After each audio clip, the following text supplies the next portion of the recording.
Good evening, comrades and fellow compatriots. You are now tuned to Radio Freedom, the voice of the African National Congress. It was under tough apartheid years in 1972 when the ANC marked the birth of its party with a statement outlining its program for the year. The ANC has kept the tradition to remember the 1912 establishment of what would become a liberation to emancipate black people. The voice of the exiled party president O.R. Tambo became familiar to those who managed to get his message at the height of the apartheid rule.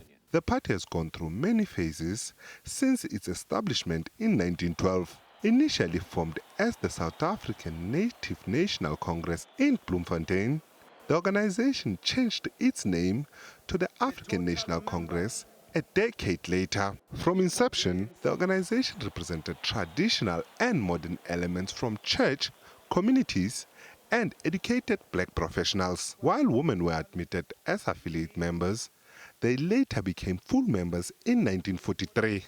Rich in history, the party has ensured that it documents its journey in the history books. Amongst the norm is commemorating its birth 8 January 1912 through celebratory activities. In 1972, while banned, the oldest liberation movement on the African continent coordinated its commemoration from foreign soil in Lusaka, Zambia. The ANC President Oliver Tambo penned the first January 8 statement when the party marked 60 years of existence.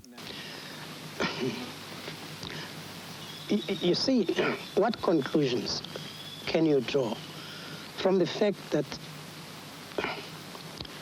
a South African young man goes to the Soviet Union, learns how to handle weapons, comes back, uses those weapons to gain his freedom?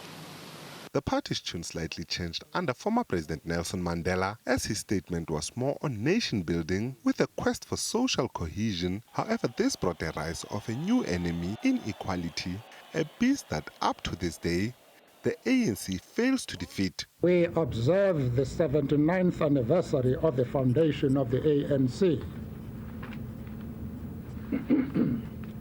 On this historic occasion, I greet you all on behalf of our President, Comrade Oliver Tambo, the National Executive Committee of the ANC, and the rest of our membership. The party also had to evolve from being a liberation movement to a political party that can contest elections. This was evident in former President Thabo Mbeki's 2007 January 8 statement. That's when he took a fight to the global stage, eyeing for global participation of South Africa. This year, 2007, we enter into the last 5 years at whose conclusion we will celebrate the centenary of the birth of the African National Congress, an occasion whose significance will surely resonate across our land. Now in charge, the ANC faces its own challenges, still haunted by the dream of its former President Nelson Mandela of an equal society. Almost 3 decades into democracy, this still remains a dream. President Jacob Zuma's January 8 statement coincided with the 60th anniversary of the Freedom Charter and 21 years since the first democratic pulse. But looking at what was achieved, questions were starting to be posed if indeed it was tough for a liberation movement to govern after attaining power. In his speech, Zuma said South Africa's challenges remain the triple challenges of unemployment, poverty and inequality.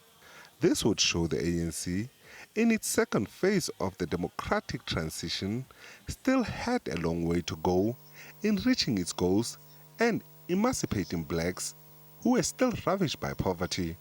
As we move into the future, the ANC will renew its internal systems and processes in order to prepare and produce new generations of leadership for our country whose integrity and passion to serve our country is unquestionable. In the year 2020, the road went to the Northern Cape. Hundreds attended to hear the marching orders from the party's president.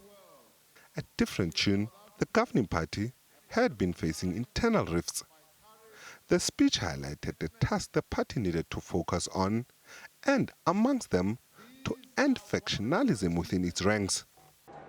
The 108 years of the existence of the ANC have been marked by advances and setbacks, progress and detours, mistakes and corrections. And now, the ANC government will in future have to deliver a statement that tells how it fared in the battle against the coronavirus pandemic, with corruption allegations and a weak health system in some provinces. It will be interesting to see how the party records its performance. Ntlanhla Khatlhane, SABC News, Johannesburg.